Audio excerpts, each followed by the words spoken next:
ओम स्व ओम महा ओम जना ओम तप ओम सत्यम ओम अपो ज्योतिर्श्रवाः स्वस्तिनः भूता विश्ववेदाः स्वस्तिस्तारचो अरिष्टनेभिः स्वस्तिनो बृहस्पतिः। शिवाय नमस्तुभ्यं। भक्तजनों, यह अनुभूति अपने आप में अद्भुत है जब गुरुजी इस तरह से हम सभी को 23 जुलाई 2025 सावन की शिवरात्रि के दिन पूजन कराएंगे। शाम को 7 बजे से 8 बजे तक यह प्रसारण होगा। अब इसमें कुछ सामग्री का फेरबदल है, ध्यान से सुनिएगा।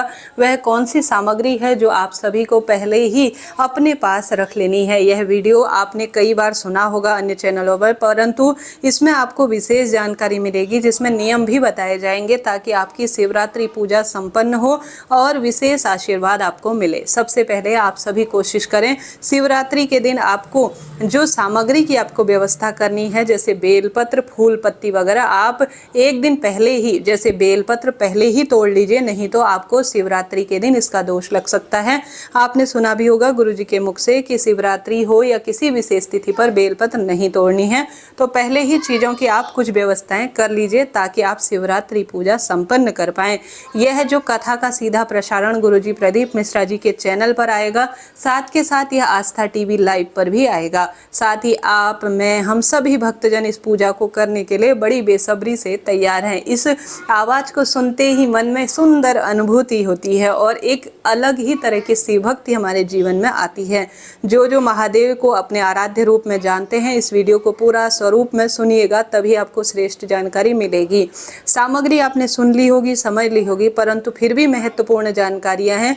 जैसे आपको जल का प्रबंध करना है तो पानी आपको ज़्यादा रखना है। 1 लोटा जल गुरुजी ने कहा है वह पर्याप्त नहीं रहेगा। आपको अलग से एक बाल्टी में थोड़ा सा जल रखना चाहिए, जिसमें से आप एक अलग से जो रखेंगे बर्तन में, उसमें से आप आचमन करेंगे, भगवान के ऊपर जल का छिड़काव करेंगे, अपने ऊपर जल का छिड़काव करेंगे। जब आप संकल्प लेंगे तब आपको जल की आवश्यकता जरूर पड़ेगी। तो 1 लोटा जल तो गुरुजी ने बताया है, परंतु हमें थोड़ा ज़्यादा ही जल को लेना होगा। तो इस तरह से आपको इन चीज़ों का ध्यान रखना है। पूजा के बीच बीच में आप बोलेंगे तो दोष लगेगा। तो आप सभी को सभी चीज़ें सुंदर रूप में प्रबंध कर लेनी है। कुछ चीज़ें गुरुजी ने नहीं बताई हैं जो शिव पूजा में आवश्यक है। आसन, आप पूजा करेंगे तो आपका मुख पूर्व या उत्तर दिशा की ओर होगा, इस बात का ध्यान रखें। और आसन का चुनाव आपको जरूर करना है। सीधे धरती पर नहीं बैठेंगे, धुली हुई चद्दर या कोई भी आसन या दरी अपनी पूजा के स्थान पर रखें। अब शिवलिंग कितने बनाने हैं? मात्र एक ही शिवलिंग आपको बनाना होगा और पूरा परिवार इसी से शिव पूजा करेंगे। शिवलिंग कब बनाना है? शिवलिंग आपको दोपहर में या सुबह के समय स्नान इत्यादि से निवृत्त होकर बना लेना है। इसका पूरा वीडियो आएगा कि कैसे आपको इसे बनाना है। 1 लोटा जल तो हमने कह दिया।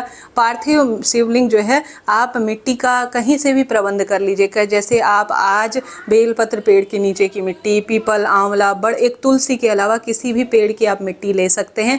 छान कर साफ सुथरी हो, उसमें आपको जल का छिड़काव कर कर रख लेनी है। और आपको जो है यह सावन शिवरात्रि के दिन ही बनानी है। गेहूं के 21 दाने लेने हैं, ध्यान रहे खंडित ना हो। 21 गेहूं के दाने संतान प्राप्ति के लिए होते हैं, वह आप रख लीजिए अपनी पूजा की थाली में। उस दिन जल्दीबाजी रहती है तो ज़्यादा ही चीज़ें रखें। इसके साथ ही सुहाग की सामग्री सावन महीने में आप जरूर लीजिएगा। गुरुजी ने नहीं बताया है, परंतु आप शिव पार्वती का एक महापूजन सावन शिवरात्रि के दिन कर रहे हैं तो 16 श्रृंगार की सामग्री नहीं होती है तो 5 तो तब भी आप अपने साथ रख लीजिएगा ताकि आपको कोई भी दिक्कत ना हो। बाद में इसे थोड़ा आप प्रयोग करें और बाकी की आप दान में दे देते हैं तो यह अति उत्तम और अति श्रेष्ठ माना जाता है। तो 21 गेहूं के दाने के साथ आप सुहाग सामग्री जरूर थोड़ा सा रखिएगा।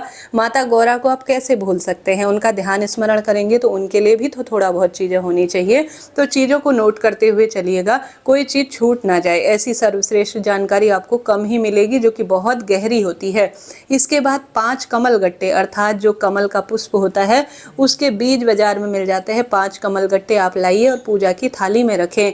आपको चावल के 108 दानों की जरूरत पड़ेगी। 108 से ज़्यादा आप ले सकते हैं, कम नहीं लीजिएगा। 108 चावल के दाने आप लीजिएगा। साथ ही आप संकल्प लेने के लिए, भगवान के ऊपर समर्पित करने के लिए अलग से चावल भी रखेंगे। मात्र 108 गुरुजी ने रखे हैं वही ठीक नहीं है, अलग से आप सभी को 108 चावल के दाने के अलावा भी आपको रखना है। इस बात का आपको ध्यान रखना है। भगवान पर समर्पित करने के लिए, संकल्प लेने के लिए और कई जगह पर चावल के दाने प्रयोग में आते हैं तो अलग से एक कटोरी भरकर आप रख लीजिएगा। 21 काली मिर्च के दाने आपको लेने होते हैं, ठीक है। तो 21 40 काली मिर्च के अलग से दाने भी आप रख लीजिए। ध्यान रहे खंडित ना हो। 1 चुटकी काला तिल आपको रख लेना है। मैंने सभी चीजें एकत्रित की हुई हैं, आप इसको देखिएगा। सावन शिवरात्रि के दिन पार्थिव शिवलिंग तत्काल ही 2-4 घंटे पहले बनाया जाता है, तो वह धीरे धीरे बन जाएगा। अभी मैं दिखा नहीं पाई हूँ, मुझे क्षमा करें।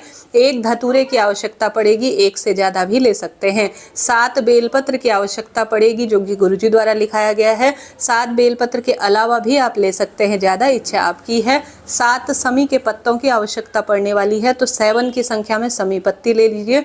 कई बार समी पत्र नहीं होता है, तो आप उसके स्थान पर 7 चावल के दाने भी चढ़ा सकते हैं। 7 की इसकी संख्या हो, समी पत्र का भाव करते हुए। 7 आपको लाल फूल लेने हैं। लाल फूल कोई से भी, गुलाब, गुड़हल, कोई भी लाल फूल ले सकते हैं, खंडित ना हो, बहुत अच्छी अवस्था के लीजिएगा। न होने की अवस्था में आप पंखुड़ी भी ले सकते हैं। 7 सफ़ेद फूल भी आप साथ में रखिएगा। लाल 7 फूल माँ गौरा के निमित्त होंगे, 7 सफ़ेद फूल महादेव के निमित्त होंगे। पंचामृत, दूध, दही, घी, शक्कर, शहद, यह आवश्यक रूप से हमें रखना है। इस बात का आप ध्यान रखें। तो आपको आवश्यक रूप से पंचामृत रख लेना है। चाहे तो आप त्रिवेणी संगम का गंगा जल भी रख सकते हैं। देखिए, अगर आप त्रिवेणी संगम का गंगा जल रखते हैं तो यह पितरों को भी सुख प्रदान करता है और शारीरिक, मानसिक, आर्थिक रोगों से भी मुक्ति देता है। तो गंगा जल आप जरूर से पूजा में रखिएगा। इसके साथ ही आपको रखना है शक्कर। शक्कर जो कि भगवान को भोग लगाया जाता है, और यह दूध, दही, घी, शक्कर, शहद, ये सभी चीज़ें आती है। इत्र बहुत सुखद माना जाता है, तो इत्र भी आप रखिए। 3 गोल सुपारी, एक तो संकल्प लेने के लिए और एक माता पार्वती और एक महादेव के लिए। तो 3 गोल सुपारी, रोली और कलावा, कलावा वस्त्र रूप में हम समर्पित करते हैं, वह आपको लेना है। अबीर आपको लेना है, गुलाल आपको लेना है, पीला चंदन आपको रखना है, कपूर जरूर रखना है। पूजा के अंत में हम आरती करेंगे। 2 दीपक घी के रखने हैं, दोनों गोल बत्ती के रखे जाएंगे। एक सबसे पहले जलाया जाएगा, एक पूजा के अंत में होगा। तो 2 घी के दीपक आप सभी को रखने होंगे, और साथ ही आप सभी को विशेष तौर पर कपूर ज़्यादा ही रखना होगा। लंबी आरती रहती है तो फिर कपूर की आवश्यकता ज़्यादा पड़ती है। 2 जनेऊ, एक गणेश जी के लिए, एक जो है माता जो गणेश जी और शिव जी के लिए, तो आपको यह रखनी होगी।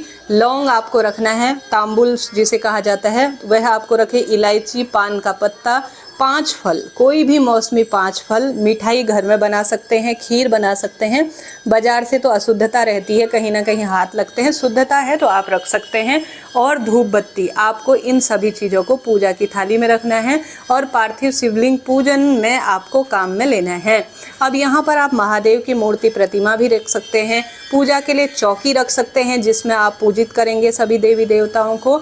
इस तरह से आप पूजा की संपूर्ण सामग्रियों को अपने पूजा में रखें और अपने भाग्य की रेखाओं को प्रबल करें।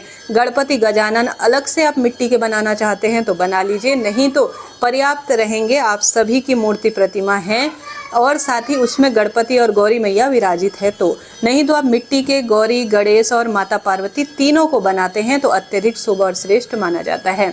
इस तरह से यह जानकारी थी आपके लिए। आशा है, उम्मीद है यह वीडियो जानकारीप्रद रहा होगा। कोई प्रश्न हो आप पूछिएगा, आपका अपना चैनल है, सभी प्रश्नों का उत्तर आपको मिलेगा जितना संभव हो। इसके अलावा आप अन्य चीज़ें सम्मिलित कर सकते हैं, जैसे नारियल आप ले सकते हैं, यह भी बहुत अच्छा है। नारियल भगवान माता को, गौरा मैया, महादेव को समर्पित करना श्रेष्ठ माना जाता है। भांग ले सकते हैं, भस्म ले सकते हैं, यह महादेव को प्रिय है। 108 वस्तु आप चढ़ाने के लिए अपनी इच्छा अनुसार, जैसे चावल तो चढ़ाने हैं ही, कोई अन्य वस्तु भी चढ़ा सकते हैं। जैसे कि आप जानते होंगे बुधवार का दिन है, हरा मूंग भी चढ़ा सकते हैं, यह भी सौभाग्य की निशानी है। तो कुल मिलाकर कोई ना कोई वस्तु किसी न किसी स्वरूप में आपको शिवलिंग पर चढ़ाने के लिए लेनी है। खंडित ना हो, अच्छे भाव, अच्छे मन से, सच्चे भाव से आप इस दिन कोशिश करें महादेव के निमित्त पूजन पाठन जितना हो उतना आप करें। स्वास्थ्य में वृद्धि होगी। घर का एक सदस्य भी यह पूजा कर लेता है तो आपके जीवन में हर स्वरूप में वृद्धि देखी गई है। हर हर महादेव।